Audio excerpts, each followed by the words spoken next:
Hello everyone, welcome back to our channel. I hope তোমরা সবাই খুব ভালো আছো। আমি আজকে তোমাদের সাথে আরও একটা রেসিপি নিয়ে চলে এসেছি শেয়ার করতে। কলা পাতায় কচুরলতি রেসিপি। আমি এখানে কচুরলতি নিয়ে নিয়েছি, তে আমি বেশ কিছুটা লবণ মাখিয়ে 10 মিনিটের জন্য রেখে দেব। এখানে আমি যে মশলাগুলো নিয়েছি, দুটো মাঝারি সাইজের পেঁয়াজ, বেশ কিছুটা রসুন, কাঁচা লঙ্কা আর 2 চামচ সাদা কালো সর্ষে। ঝালটা আপনারা আপনাদের অনুযায়ী ব্যবহার করবেন। এখানে আমি মশলাগুলো বেটে নিয়েছি। এখানে সর্ষে বাটা, রসুন বাটা, কাঁচা লঙ্কা বাটা, পেঁয়াজ বাটা,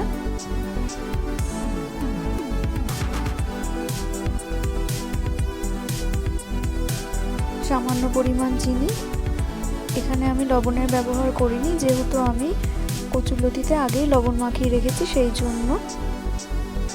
হলুদ গুঁড়ো,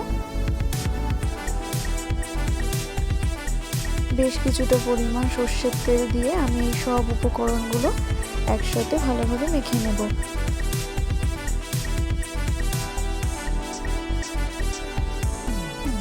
ভালোভাবে মেখে নেওয়ার পর আমি আগের থেকে একটা কলা পাতা সেঁকে নিয়েছি।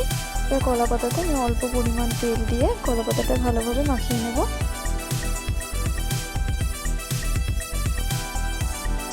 ভালোভাবে মাখিয়ে নেওয়ার পর আমি এখানে কচুরলতিটা সুন্দরভাবে সাজিয়ে দেবো কলা পাতার উপরে।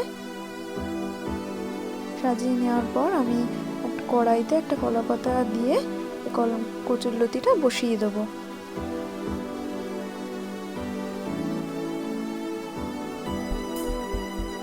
এখানে আমি কড়াইটা গ্যাসে একদম লো ফ্লেমে 10 মিনিটের জন্য রান্না করব।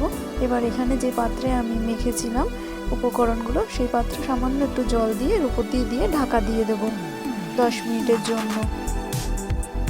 10 মিনিট পর আমি এটা নামিয়ে এর উপর দিয়ে আগের থেকে সেঁকে রাখা একটা কলা পাতা দিয়ে এরপর একটা থালা চাপা দিয়ে এবার এটাকে আমি উল্টে নেব।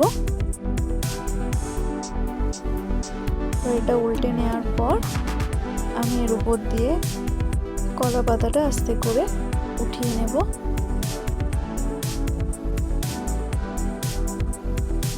কলা পাতাটা উঠিয়ে নেওয়ার পর আমি এটা আরও 10 মিনিটের জন্য গ্যাসে বসিয়ে দেব।